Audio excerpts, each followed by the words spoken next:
ವಿರೋಧ ಪಕ್ಷದ ನಾಯಕರು ಬಸ್ಸಿನ ದರ ಏರಿಸಿರೋದ್ರ ಬಗ್ಗೆ ಮಾತಾಡಿದ್ರಿ ಅಲ್ವಾ? ನೀವೇ ಮಾತಾಡಿರತ್ತಲ್ಲ, ಬಸ್ಸಿನ ದರ ಏರಿಸಿರ್ತಕ್ಕಂಥದ್ದನ್ನು ಮಾತಾಡಿದ್ದೀರಿ. ಎಲ್ಲ ದರ ಏರಿದೆ, ಬಸ್ಸಿನ ದರ ಸ್ಪೆಸಿಫಿಕ್ ಆಗಿ ಮಾತಾಡಿದ್ದೀರಿ. ಎಲ್ಲ ದರ ಏರಿಸಿದೀವಿ ಅಂತ ನೀವು ಹೇಳ್ತಿದ್ದೀರಲ್ಲ. ನಿಮ್ಮ ಕಾಲದಲ್ಲಿ ನೀವು ಟ್ರಾನ್ಸ್ಪೋರ್ಟ್ ಮಿನಿಸ್ಟರ್ ಆಗಿದ್ದೀರಿ, ಎಷ್ಟು ರೂಪಾಯಿ ಏರಿಸಿದಿರಿ? 47. ಯಾವ್ಯಾವ ಏರಿಸಿದ್ರಿ ಹೇಳ? 2008ರಿಂದ 2013 ನೀವು ಟ್ರಾನ್ಸ್ಪೋರ್ಟ್ ಮಿನಿಸ್ಟರ್ ಆಗಿದ್ದಿ. 19ರಿಂದ ಹೇಳ್ತೀನಿ, ಅದು ಬಂತೀನಿ ಅದಕ್ಕೆ. ಸರ್, ಈಗ ಕಳೆದ ಸರ್ಕಾರ ನಮ್ದೇ ಸರ್, ಕಳೆದ ಸರ್ಕಾರ ನಮ್ದು, ಹಾಗಾಗಿ ಅದ್ರದ್ದೇ ಹೇಳ್ಬಿಡ್ರೆ. ಕಳೆದ ಸರ್ಕಾರದ ಹೇಳ್ಬಾರ್ದ? 8ರಿಂದ 13ಕ್ಕೆ ಹೋಗೋದು ಬೇಕಾ ಸರ್? ಯಾಕೆ ಹೇಳ್ಬಾರ್ದು? ಈಗ 19ರಿಂದ 23 ಹೇಳಿ ಸರ್. ಸರ್ 8ರಿಂದ ಲಾಂಗ್ ಸ್ಟ್ಯಾಂಡಿಂಗ್, ಅದು ಒಂದು ನಿಮಿಷ ಡಾಕ್ಟರ್, ಲಾಂಗ್ ಸ್ಟ್ಯಾಂಡಿಂಗ್ ಅವರು. ನಾವೇನೋ ಸ್ವಲ್ಪ ಯಾಕೆ ಕೂತ್ಕೊಂಡು ಮಾತಾಡ್ತೀವಿ? ಅಶೋಕ್ ನಾರಾಯಣ್ ಸಭಾಧ್ಯಕ್ಷರೇ, 2008ರಿಂದ 13ವರೆಗೂ 47% ಏರಿಸಿದ್ರು. ಮೊನ್ನೆ ನೀವು ಲಾಸ್ಟ್ ಟೈಮ್ 2022ರಲ್ಲಿ 12% ಏರಿಸಿದ್ರು. ಅದಾದ್ಮೇಲೆ ನಾವೀಗ 15%. ಅಲ್ಲ, ರಾಮಲಿಂಗಾರೆಡ್ಡಿ ಅವರು ಏರ್ಸಿರೋದು ಮಾತ್ರ ಹೇಳ್ತಾರೆ. ನಾನವಾಗ 1,000 first time in the history 1,000 ಕೋಟಿ ಲಾಭ ಮಾಡಿದ್ರಿ. ನಾನು ದೇಶದಲ್ಲಿ ಯಾವುದೇ ಸಂಸ್ಥೆ ಲಾಭ ಮಾಡಿಲ್ಲ. KSRTC, BMTC ಎರಡೂ ಲಾಭ ಮಾಡಿದ್ರಿ. 52 ನಮಗೆ ಪ್ರಶಸ್ತಿ. ನಾವು ಲಾಭದಲ್ಲಿದ್ರಿ, ಲಾಸಲ್ಲಿ ಇರಲಿಲ್ಲ. ಮತ್ತೆ ನಾನು ಕೊನೆಯಲ್ಲಿ ಹೋಗ್ಬೇಕಾದ್ರೆ 400 ಕೋಟಿ ಕೊಟ್ಟಿದ್ದೆ ನಮ್ಮ ವರ್ಕರ್ಸ್ಗೆಲ್ಲ. ಆ ಪೇಮೆಂಟ್ ಎಕ್ಸ್ಟ್ರಾ ಮಾಡಿ 400 ಕೋಟಿ ಕೊಟ್ಟಿದ್ದೀನಿ. ಅದನ್ನು ಹೇಳ್ಬೇಕಲ್ಲ. ಲಾಭ ಹೇಗೆ ಅಂದ್ರೆ, ಮೆಟ್ರೋಗೆ ನಾವು ಜಾಗ ಕೊಟ್ವಿ, ಎಲ್ಲಿ ಮೆಜೆಸ್ಟಿಕ್ ಮೆಟ್ರೋ ದುಡ್ಡು ಬಂತು. ಆ ದುಡ್ಡು ಬಂದಿದ್ರಿಂದ ಲಾಭ ಆಯಿತು. ಆಮೇಲೆ ಆ ಕಾಲದಲ್ಲೇ 1400 ಎಕರೆ ಜಾಗ ಕೂಡ ನಮಗೆ BMTCಗೆ ತಗೊಂಡ್ವಿ. ಆ ಮೆಟ್ರೋ ದುಡ್ಡು ಬಂದಿದ್ರಿಂದ ಲಾಭ ಆಯಿತು. ನೋಡಿ, ತಪ್ಪು ಹೋಗೋದು ಬೇಡ. ನನಗೆ ಎಕ್ಸಸ್ ಅವಾಗ ನಾವು ಶೇರ್ ಬಜಾರ್ಗೆ ಹೋಗ್ಬೇಕು ಅಂತ ಇದು ಮಾಡಿದೆ. ಆಗ ನಮ್ಮ ಫೈನಾನ್ಸ್ ಡಿಪಾರ್ಟ್ಮೆಂಟ್ ಅವರು, ನೀವು ಶೇರ್ ಬಜಾರ್ಗೆ ಹೋದ್ರೆ ನಮ್ಗೆ ಅರ್ಧ ದುಡ್ಡು ಕೊಟ್ಟಿಡಿ ಅಂತ. ಅರ್ಧ ದುಡ್ಡು ಕೊಡೋದು ಯಾಕೆ ಅಂದ್ಬಿಟ್ಟು ನಾನೇನು ಮಾಡಿದೆ, 1,000 ಎಕರೆನ ಸರ್ಕಾರ ಯಾವ್ಯಾವ ಜಮೀನು ಹರಾಜಾಗುತ್ತೋ ಹರಾಜನ್ನ 50% ದುಡ್ಡಿಗೆ ತಗೊಂಡೆ. ನಾನು ಬಿಟ್ಟು ಹೋಗ್ಬೇಕಾದ್ರೆ 1,000 ಎಕರೆ ಜಮೀನನ್ನ ತಗೊಂಡು ಸ್ಟೋರ್ ಮಾಡಿದಿರಿ. ನಾವು ಅಂದ್ರೆ ಸ್ಟೋರ್ ಮಾಡಿದಿರಿ. ಎಲ್ಲ TTMCಗಳನ್ನು ಕಟ್ಟಿದಿರಿ. ಅವತ್ತು ಕೇಂದ್ರ ಸರ್ಕಾರ, ನಾನು ಬೇರೆ ಕಾಂಗ್ರೆಸ್ ಸರ್ಕಾರ ಇತ್ತು, ಜೈಪಾಲ್ ರೆಡ್ಡಿ ಅವ್ರನ್ನ ನಾವು ನೆನ್ಸ್ಕೋಬೇಕು. ನರ್ಮ್ ಯೋಜನೆ ಜೈಪಾಲ್ ರೆಡ್ಡಿ ಅವರು. ಎಲ್ಲೂ ನಾನು ಆಂಧ್ರದಿಂದ ಬಂದಿದ್ದೀನಿ, ಆಂಧ್ರದಲ್ಲಿ ಏನೇನೋ ಹೇಳ್ತಾ ಇದ್ದೀನಿ, ನೀವು ಪುಷಪ್ ಮಾಡಿದ್ರೆ ಅವ್ರ ಕೈಲಿ ಸಾಧ್ಯನೇ ಇಲ್ಲ. ನೀನು ಕೇಂದ್ರ ಸರ್ಕಾರಕ್ಕೂ ಒಂದು ಗೌರವ ಬರುತ್ತೆ. ನಾನು ಕರೆದು ಪರ್ಸನಲ್ ಆಗಿ 3 hours ಕೂತ್ಕೊಂಡಿದ್ರು. 3 hours ಪರ್ಸನಲ್ ಆಗಿ, ನೀವು ಕರ್ನಾಟಕ ಇಂಪ್ರೂವ್ ಮಾಡ್ತಾ ಇದ್ದೀರಾ ಅಂತೇಳಿ ನಾನೇ ಬರ್ತೀನಿ ಅಂತ ಇಲ್ಲಿಗೆ ಬಂದಿದ್ರು ಅವರು. TTMC ಉದ್ಘಾಟನೆಗೆ ಕೇಂದ್ರ ಸರ್ಕಾರದ ಹಣ ಕೊಟ್ಟರು. ಎಲ್ಲ ಕಡೆ TTMC ಮಾಡಿದ್ದೀರಿ. ಮತ್ತೆ 1000 ಎಕರೆ ಜಮೀನನ್ನ ಕೊಟ್ಟಿದ್ದೀನಿ. ನಾನು ಹೋಗ್ಬೇಕಾದ್ರೆ ಪಾಪರ್ ಮಾಡಿ ಹೋಗಿಲ್ಲ, ಲಾಭದಲ್ಲಿ ಇಟ್ಬಿಟ್ಟು ಹೋಗಿದ್ದೀನಿ ನನ್ನ ಅವಧಿಯಲ್ಲಿ. ಮಂತ್ಲಿ ಪಗಾರ ಕೊಡ್ಲಿಲ್ಲ, ಬಸ್ ಖರೀದಿ ಮಾಡಿ. ನಿಮ್ಗೆ ಏನ್ ಗೊತ್ತಿದೆ ಆಗಿನ ಕತೆ? ಈಗ ಮಾತಾಡ್ಲಿಕ್ಕೆ ಕೊಡ್ತೀನಿ. ಆದ್ರೆ ಲಾಭ ಬಂದಿರಲಿಲ್ಲ. ಲಾಭ ಹೇಗ್ ಬಂತು ಅಂದ್ರೆ, ಆ ಜಮೀನ್ ಮಾರಿದ್ವಲ್ಲ ಅದರಿಂದ. ಆದ್ರೆ ಉಳಿದಿದ್ದು ಎಲ್ಲ ಒಪ್ಕೊಳ್ತೀವಿ. ಅದು ಒಟ್ಟಾರೆ ಲಾಭ ಆಗಿದೆ. ಈಗ ಮುಂದುವರಿಸುವ. ಈಗ ಮಾನ್ಯ ಅಧ್ಯಕ್ಷರೇ, ನಾವು 2000 ಇಸ್ವಿನಲ್ಲಿ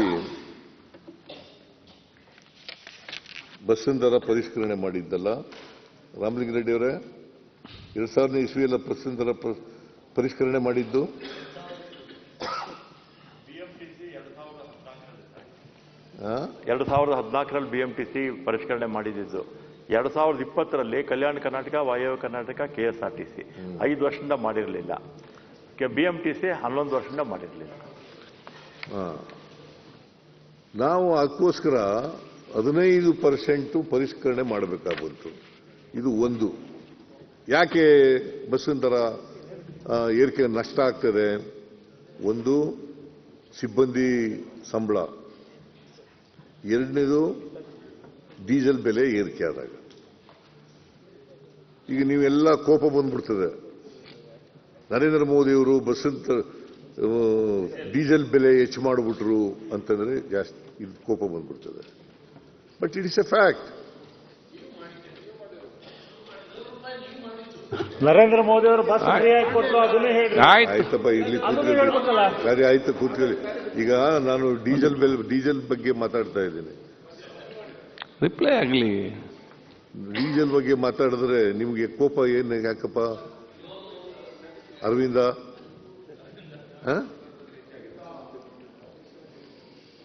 ಈಗ ಮನಮೋಹನ್ ಸಿಂಗ್ ಅವ್ರ ಕಾಲದಲ್ಲಿ ಕ್ರೂಡ್ ಆಯಿಲ್ ಬೆಲೆ ಎಷ್ಟಿತ್ತು ಇಂಟರ್ನ್ಯಾಷನಲ್ ಮಾರ್ಕೆಟಿನಲ್ಲಿ? ನೋಡಿ ತಿಳ್ಕೊಂಡಿದ್ದೀರಾ? ಎಷ್ಟಿತ್ತು?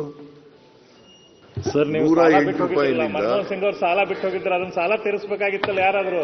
ನರೇಂದ್ರ ಮೋದಿ ಅವ್ರು ಸಾಲ ನೀವು ನಿಮ್ ಸಾಲ ತೀರಿಸಬೇಕಾಗಿತ್ತಲ್ಲಪ್ಪ ಸರ್. ಏನ್ 50 ರೂಪಾಯಿ ಮಾಡಿದಿರ ಸಾಲ? 5,900 ಕೋಟಿ ಕೊಟ್ಟಿದ್ರಲ್ಲ.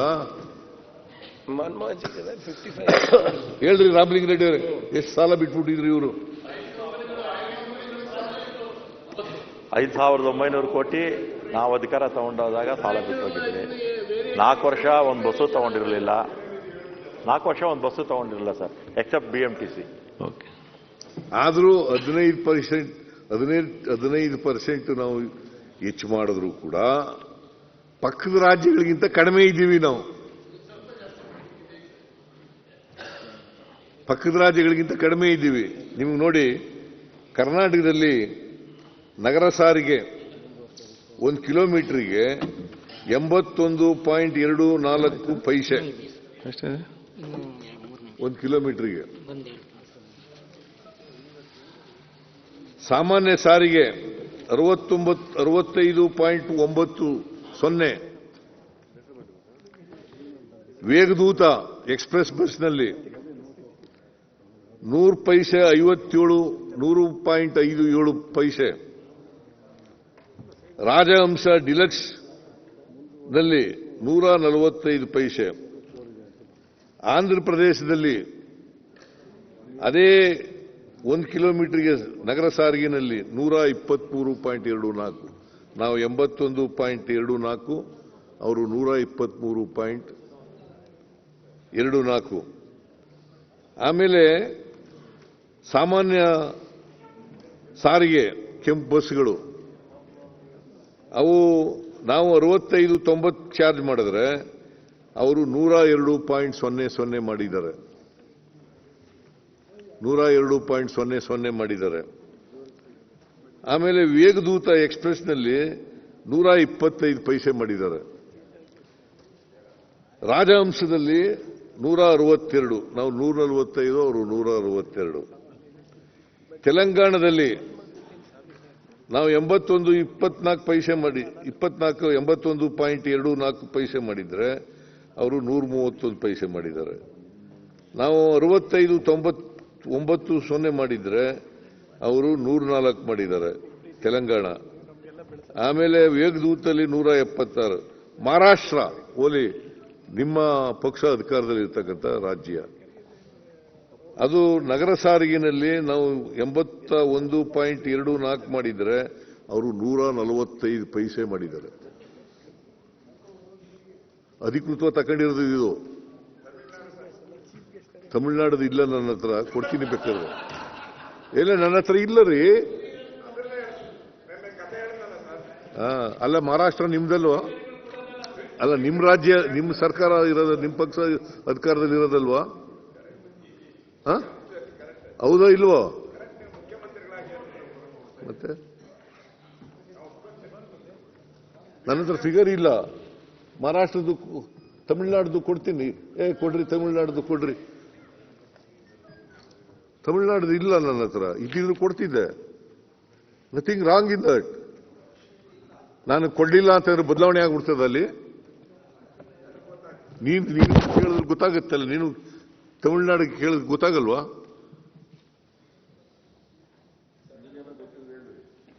ಆಯ್ತಲ್ಲ, ನಾವು ಏನು ಮುಚ್ಚುಮರೆ ಇದನ್ನ ಹೈಡ್ ಮಾಡಬೇಕಾದಂತ ಅಗತ್ಯ ಇಲ್ಲ. ಮಹಾರಾಷ್ಟ್ರದಲ್ಲಿ 145, 81 ನಮ್ದು, 81.24. ಆಮೇಲೆ ಸಾಮಾನ್ಯ ಬಸ್ಸು ಸಾಮಾನ್ಯ ಸಾರಿಗೆ 65.90 ನಮ್ದಿದ್ರೆ 145 ಅವ್ರದ್ದು ಮಹಾರಾಷ್ಟ್ರದ್ದು. ಆಮೇಲೆ ಎಕ್ಸ್ಪ್ರೆಸ್ 145 ಮಾಡಿದ್ದಾರೆ, ನಮ್ದು 100.57. ಆಮೇಲೆ ರಾಜಹಂಸ 197 ಪೈಸೆ 1 ಕಿಲೋಮೀಟರ್ಗೆ. ಇವತ್ತು ಎಲ್ಲ ಪೆಟ್ರೋಲ್ ಬೆಲೆ ಜಾಸ್ತಿ ಆಗಿದೆ, ಸಿಬ್ಬಂದಿಗಳ ಸಂಬಳ ಜಾಸ್ತಿ ಆಗಿದೆ. ಹಾಗಾಗಿ ಬೆಲೆ ಏರಿಕೆ ಮಾಡಲೇಬೇಕಾಗುತ್ತೆ. ಮತ್ತೆ 2020 KSRTCದು 4 ನಿಗಮಗಳದು 2014. ಆಮೇಲೆ ಸ್ಟೂಡೆಂಟ್ಸ್ ಪಾಸು 12 ವರ್ಷದಿಂದ ಮಾಡಿಲ್ಲ. 12 ವರ್ಷದಿಂದ ಮಾಡಿಲ್ಲ ನಾವು.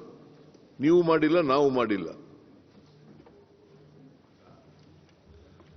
ಆಮೇಲೆ ಅಶೋಕ್ ಅವರು ಬಹಳ ದೀರ್ಘಕಾಲದವರೆಗೆ ಸಾರಿಗೆ ಮಂತ್ರಿ ಆಗಿದ್ರು.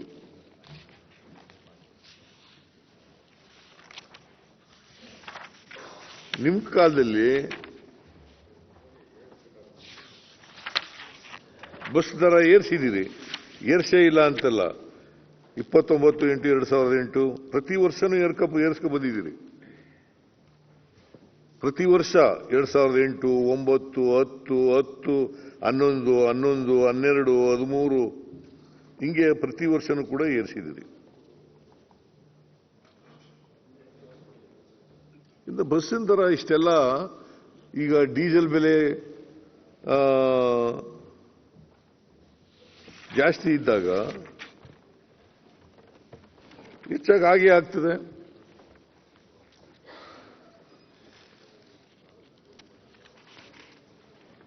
ಒಂದು ಬಸ್ಸಿನ ಡೀಸೆಲ್ ಬೆಲೆ ಜಾಸ್ತಿ ಆಗಾಗ ಸಂಬಳ ಜಾಸ್ತಿ ಆದಾಗ ಆಟೋಮೆಟಿಕ್ ಆಗಿ ನಷ್ಟಕ್ಕೆ ಒಳಗಾಗಿ ಆಗ್ತವೆ. 4 ವರ್ಷದಿಂದ ನಷ್ಟ ಅನುಭವಿಸ್ತಾ ಇದ್ದು 5,900 ಕೋಟಿ ದರ ಪರಿಷ್ಕರಣೆ ಆದಾಗ 9 ಕೋಟಿ ಒಂದು ದಿನಕ್ಕೆ ಖರ್ಚಾಗ್ತಿದೆ ಡೀಸೆಲ್ಗೆ. ಈಗ 13 ಕೋಟಿ ಆಗ್ತಾ ಇದೆ. 4 ಕೋಟಿ ಪ್ರತಿದಿನ ಜಾಸ್ತಿ ಆಗುತ್ತೆ. ಸ್ಯಾಲ್ರೀಸು 6 ಕೋಟಿ ಇತ್ತು 2020ರಲ್ಲಿ, ಈಗ 12 ಕೋಟಿ ಆಗಿದೆ ಒಂದು ದಿನಕ್ಕೆ. ಅಂದರೆ ಹತ್ತತ್ರ 9.25 ಕೋಟಿ 10 ಕೋಟಿ ಒಂದು ದಿನಕ್ಕೆ ಎಕ್ಸ್ಟ್ರಾ ಖರ್ಚಾಗ್ತಾ ಇದೆ. So it is a fact. Ramalinga Reddy ಅವರು ಹೇಳ್ತಾ ಇರ್ತಕ್ಕಂಥದ್ದು ಫ್ಯಾಕ್ಟ್. ಮನಮೋಹನ್ ಸಿಂಗ್ ಅವ್ರ ಕಾಲದಲ್ಲಿ 108ರಿಂದ 125 ಕ್ರೂಡ್ ಆಯಿಲ್ ಬೆಲೆ ಇತ್ತು ಮಾರ್ಕೆಟ್, ಇಂಟರ್ನ್ಯಾಷನಲ್ ಮಾರ್ಕೆಟ್ನಲ್ಲಿ. ಈಗ ಎಷ್ಟಾಗಿದೆ? 73ರಿಂದ 76 ಆಗಿದೆ. ಆದರೂ 90 ರೂಪಾಯಿ ಇದೆ ಡೀಸೆಲ್ ಬೆಲೆ. ಒಂದು ಕಾಲದಲ್ಲಿ 100 ರೂಪಾಯಿ ಹೊರಟೋಗಿತ್ತು. ಅಡಿಷನಲ್ ಎಕ್ಸೈಸ್ ಡ್ಯೂಟಿ ಎಷ್ಟು ಹೆಚ್ಚು ಮಾಡಿದ್ರು? 3.45 ಇದ್ದದನ್ನ 3.45 ರೂಪಾಯಿ ಇದ್ದದನ್ನ ಅವರು ಜಾಸ್ತಿ ಮಾಡಿದ್ರು. 31 ರೂಪಾಯಿ 84 ಪೈಸೆ ಮಾಡಿಬಿಟ್ರು. ಕ್ರೂಡ್ ಆಯಿಲ್ ಬೆಲೆ ಕಡಿಮೆ ಆಗಿದೆ, 73ರಿಂದ 76 ರೂಪಾಯಿ ಇದೆ. ಕಡಿಮೆ ಮಾಡಬೇಕಲ್ಲ ಈಗ ಡೀಸೆಲ್ ಬೆಲೆನ.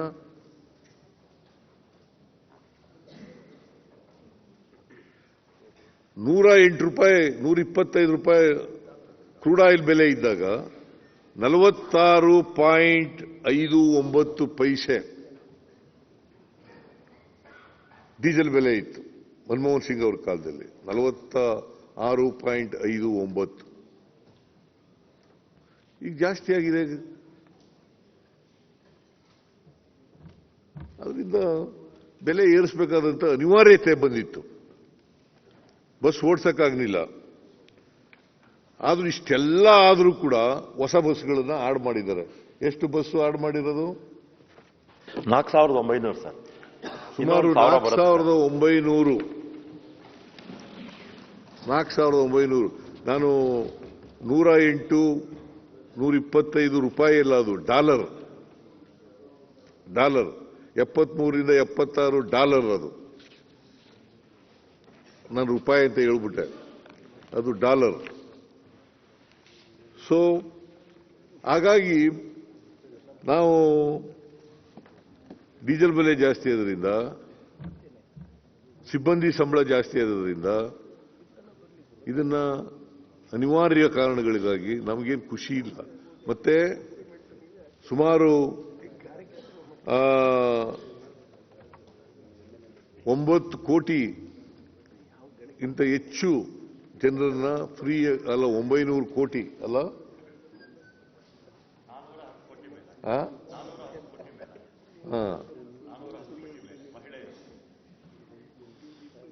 2020ರಲ್ಲಿ ಒಂದು ದಿನಕ್ಕೆ ಡೀಸೆಲ್ಗೆ 9.16 ಕೋಟಿ ಖರ್ಚಾಯ್ತಿತ್ತು. ಸಿಬ್ಬಂದಿಗಾಗಿ 12.85 ಕೋಟಿ ಖರ್ಚಾಯ್ತಿತ್ತು. ಒಟ್ಟು 22.01 ಕೋಟಿ ರೂಪಾಯಿಗಳಷ್ಟಿತ್ತು. 24ರಲ್ಲಿ ಡೀಸೆಲ್ ವೆಚ್ಚ 13.21 ಮತ್ತೆ ಸಿಬ್ಬಂದಿ ವೆಚ್ಚ 18.36 ಒಟ್ಟು ಸೇರಿ 31.57 ಹೆಚ್ಚಾಗಿದೆ. 2020ಕ್ಕೆ ಹೋಲಿಕೆ ಮಾಡಿದ್ರೆ 9.56 ಒಂದು ದಿನಕ್ಕೆ ಜಾಸ್ತಿ ಆಗ್ತದೆ. 9.56 ಕೋಟಿ ಜಾಸ್ತಿ ಆಗುತ್ತೆ. ಬಹುಶಃ ಹೆಚ್ಚು ಮಾಡಬೇಕಾದಂತ ಪ್ರೆಸ್ಸಿಂಗ್ ರೀಸನ್ಸ್ ಇತ್ತು. ಹಾಗಾಗಿ ಅದನ್ನು ಹೆಚ್ಚು ಮಾಡಬೇಕಾದಂಥದ್ದು ಕೆಲಸವನ್ನು ಮಾಡಿದೆ. ಬಟ್ ಹೋಮ್ ಮಿನಿಸ್ಟರ್ ಆಗಿದ್ರು ಇವರು ಅಶೋಕ್ ಅವರು ಅಲ್ಲ, ಹೋಮ್ ಮಿನಿಸ್ಟರ್ ಆಗಿದ್ರಿ, ಟ್ರಾನ್ಸ್ಪೋರ್ಟ್ ಮಿನಿಸ್ಟರ್ ಆಗಿದ್ರಿ, ರೆವಿನ್ಯೂ ಮಿನಿಸ್ಟರ್ ಆಗಿದ್ರಿ. ಆದರೂ ಅಧಿಕಾರಿಗಳ ಮೇಲೆ ಗರ್ಜನೆ ಮಾಡಿದ್ದೀರಿ. ಗರ್ಜನೆ ಅವ್ರನ್ನ ಎದುರಿಸ್ತಕ್ಕಂಥ ಕೆಲಸ ಮಾಡ್ತಕ್ಕಂಥದ್ದನ್ನು ಮಾಡಿದ್ದೀರಿ. ಅದೇನೇ ಇರಲಿ, ಒಟ್ಟಾರೆಯಾಗಿ ನಾವು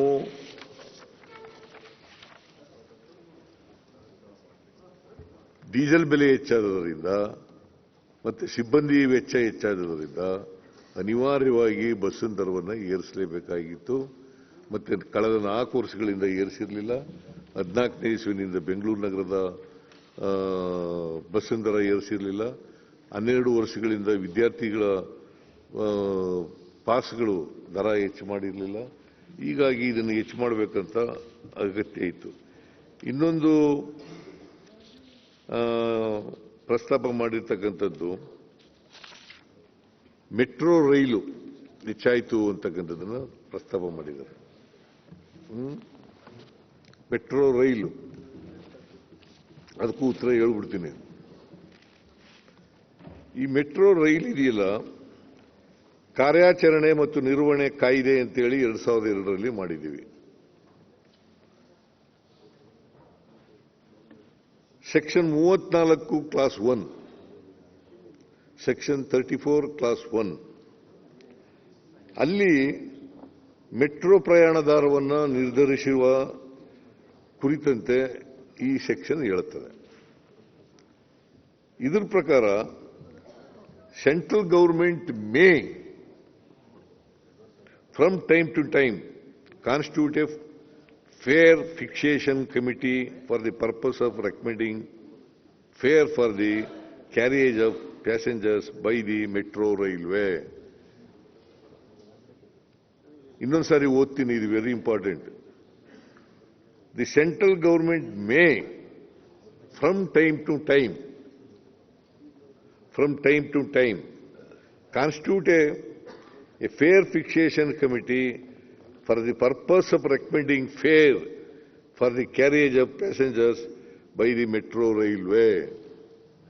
Central government is ಮಾಡೋದು.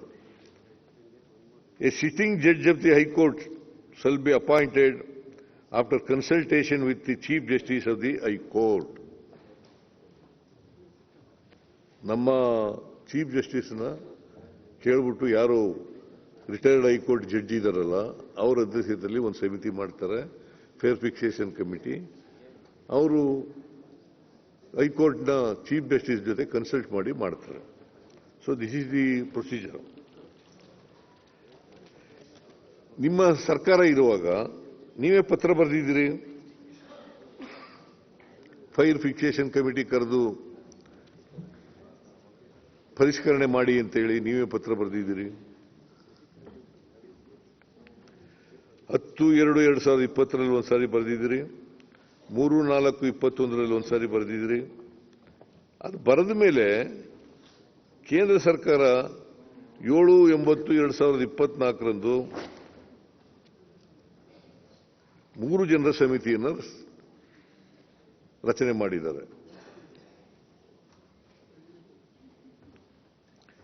ಅವರು ವರದಿ ಕೊಟ್ಟಿದ್ದಾರೆ 16/12/2024.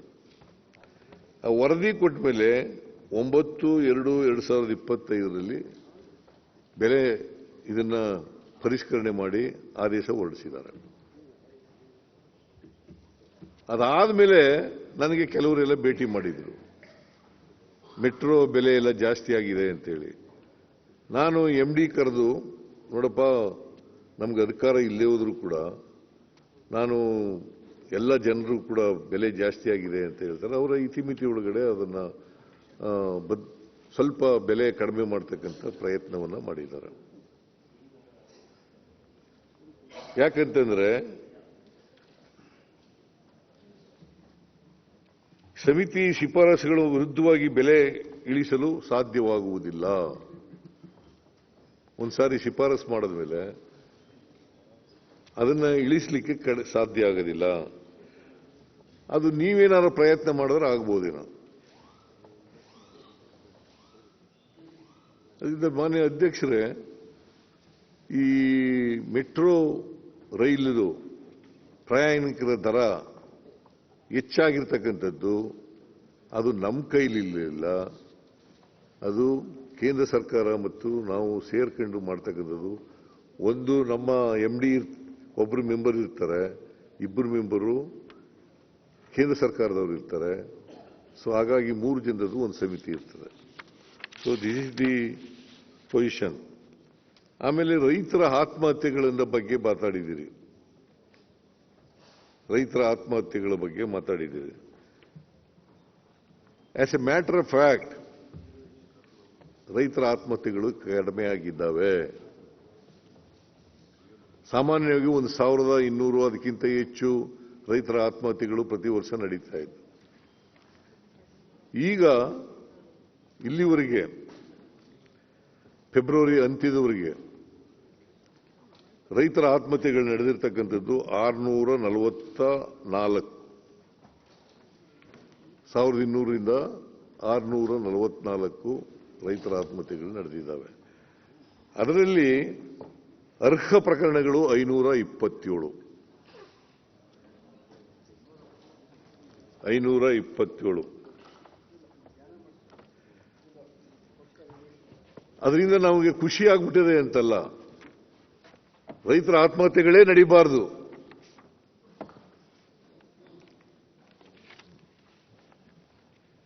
ರೈತರ ಆತ್ಮಹತ್ಯೆಗಳೇ ನಡೀಬಾರದು. ನೋಡಿ, 2020-21ರಲ್ಲಿ 855, 2021-22ರಲ್ಲಿ 1044, 22-23ರಲ್ಲಿ 1049, 23-24ರಲ್ಲಿ 1250, 24-25ರಲ್ಲಿ 644. This is a figures given by the concerned department. ಇಲ್ಲಿವರೆಗೆ ಅಂದ್ರೆ ಫೆಬ್ರವರಿ ಎಂಡ್ವರೆಗೆ 624.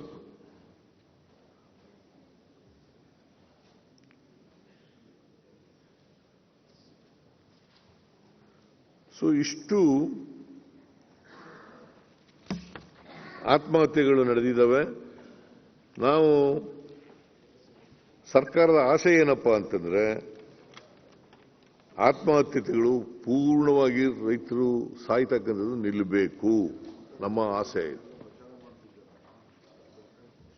ಅಂತ ದಿನಗಳು ಬರಲಿ ಅಂತೇಳಿ ಆಸೆ ಪಡೋಣ.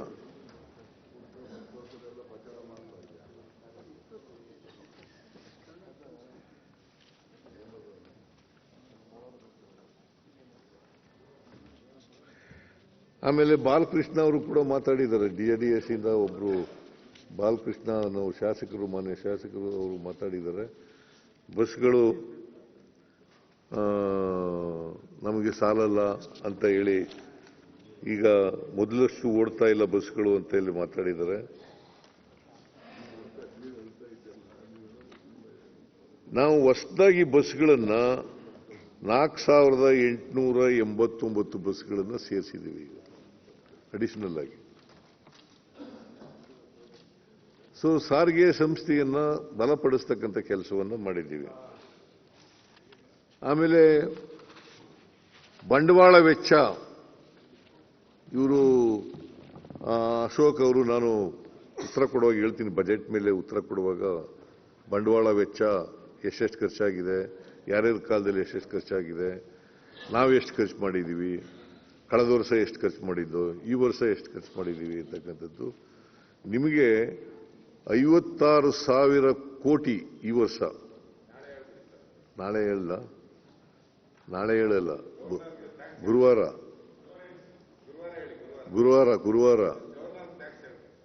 50. ಸುಮ್ಮನೆ ನಿಮ್ಮ ಗಮನಕ್ಕೆ ಇರಲಿ, ಬೇಡ ನಿಮ್ಗೇನು ಬೇಡವಾ, ಸುಮ್ಮನೆ ಇರಲಿ, ನಿಮ್ಮ ನಾಲೆಡ್ಜ್ನಲ್ಲಿ ಇರಲಿ ಅಂತ.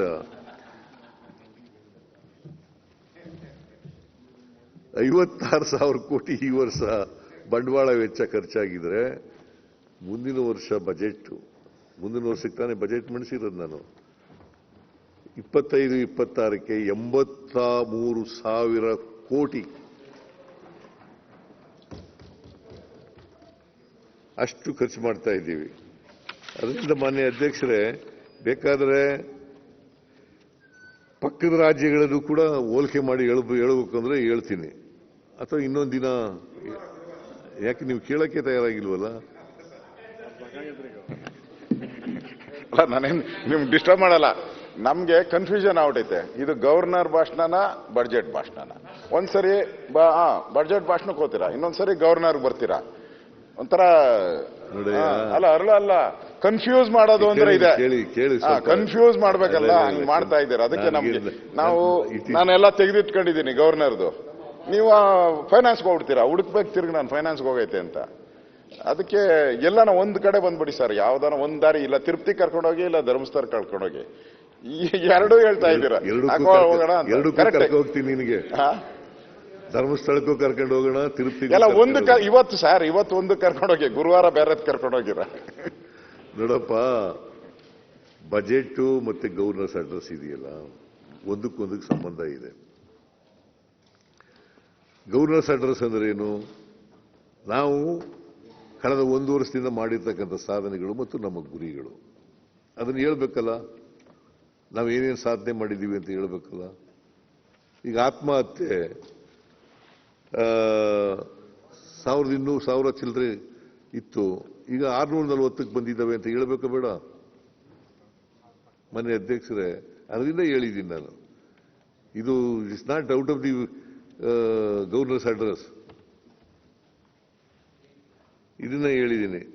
ಆಮೇಲೆ ನೀರಾವರಿ ಬಗ್ಗೆ ಮಾತಾಡಿದ್ದೀರಿ, ಬಜೆಟ್ ಬಗ್ಗೆನೂ ಕೂಡ ನೀರಾವರಿ ಬಗ್ಗೆ ಮಾತಾಡ್ತೀನಿ. ಆಮೇಲೆ ಇನ್ನೊಂದು ಹೇಳೋದು ಮರ್ತುಬಿಟ್ಟೆ, ಈ ಬಂಡವಾಳ ವೆಚ್ಚ ಒಟ್ಟಿಗೆ ಹೇಳ್ತೀನಿ. ಆಮೇಲೆ ಬಂಡವಾಳ ವೆಚ್ಚ ಬೇರೆ ಪಕ್ಕದ ರಾಜ್ಯಗಳಲ್ಲೆಲ್ಲ ಎಷ್ಟೆಷ್ಟಾಗಿದೆ, ನಮ್ಮ ರಾಜ್ಯಗಳಲ್ಲಿ ಎಷ್ಟಾಗಿದೆ, what is their budget size, what is our budget size, ಎಷ್ಟು ಕ್ಯಾಪಿಟಲ್ ಎಕ್ಸ್ಪೆಂಡಿಚರ್ ಎಷ್ಟು ಮಾಡಿದ್ದಾರೆ, ರೆವಿನ್ಯೂ ಎಕ್ಸ್ಪೆಂಡಿಚರ್ ಎಷ್ಟು ಮಾಡಿದ್ದಾರೆ, ನಾವೆಷ್ಟು ಮಾಡಿದ್ದೀವಿ, ಇವೆಲ್ಲ ಹೇಳ್ಬೇಕಲ್ಲ.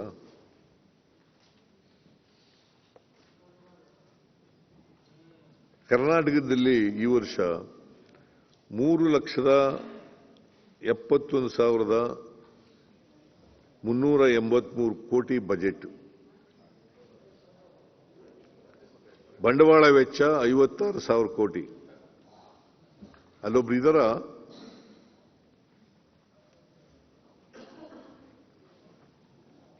56,000 ಕೋಟಿ. ಬಜೆಟ್ಗೆ ಶೇಕಡವಾರು 15.01 ಕರ್ನಾಟಕದ್ದು. ಮಹಾರಾಷ್ಟ್ರದ್ದು ಬಜೆಟ್ ಗಾತ್ರ ಈ ವರ್ಷ 6,69,491. ಬಂಡವಾಳ ವೆಚ್ಚ ಮಾಡಿರ್ತಕ್ಕಂಥದ್ದು 85,292. ಪರ್ಸೆಂಟೇಜ್ ಎಷ್ಟು ಬರ್ತದೆ ಅಂತಂದ್ರೆ 12.74. ನಮ್ದು 15.01 ಆದರೆ ಅವ್ರದ್ದು 12.74.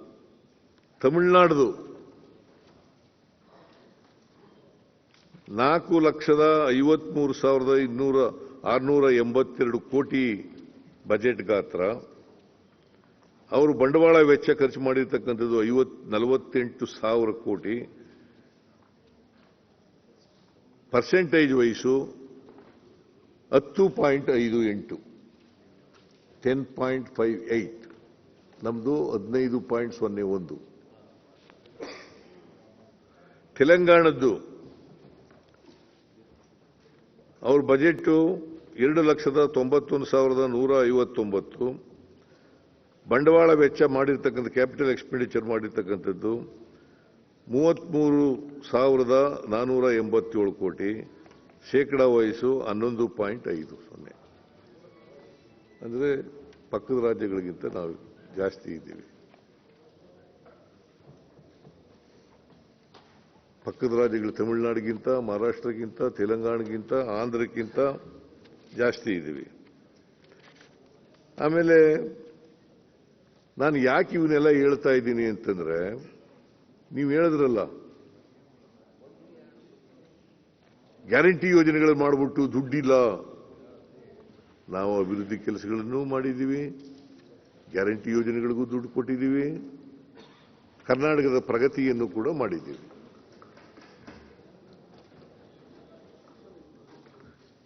ಸೊ ನೀರಾವರಿ ಬಗ್ಗೆ ಅಶೋಕ್ ಅವರು ಸೇರಿದಂತೆ ಅನೇಕ ಜನ ಮಾನ್ಯ ಸದಸ್ಯರುಗಳು ಮಾತಾಡಿದ್ದಾರೆ. ನಾನು ನೀರಾವರಿ ಬಗ್ಗೆ ಡಿಟೈಲ್ ಆಗಿ ಉತ್ತರ ಕೊಡ್ತೀನಿ. ನಾನು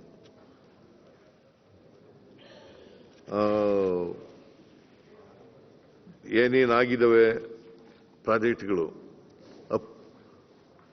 ಅಪ್ಪರ್ ಕೃಷ್ಣ ಏನಾಗಿದೆ 3ನೇ ಹಂತ, ಮಾದಾಯಿ ಏನಾಗಿದೆ, ಮೇಕೆದಾಟು ಏನಾಗಿದೆ, ಭದ್ರಾ ಏನಾಗಿದೆ, ಎತ್ತನೊಳೆ ಏನಾಗಿದೆ, ಇವನ್ನೆಲ್ಲ ಡೀಟೇಲ್ ಆಗಿ ಉತ್ತರ ಕೊಡ್ತೀನಿ. ನಾನು ಇವತ್ತು ಬಹಳ ಡೀಟೇಲ್ ಆಗಿ ಹೇಳಕ್ ಹೋಗಲ್ಲ. ಆಮೇಲೆ ಕೊನೆಯಲ್ಲಿ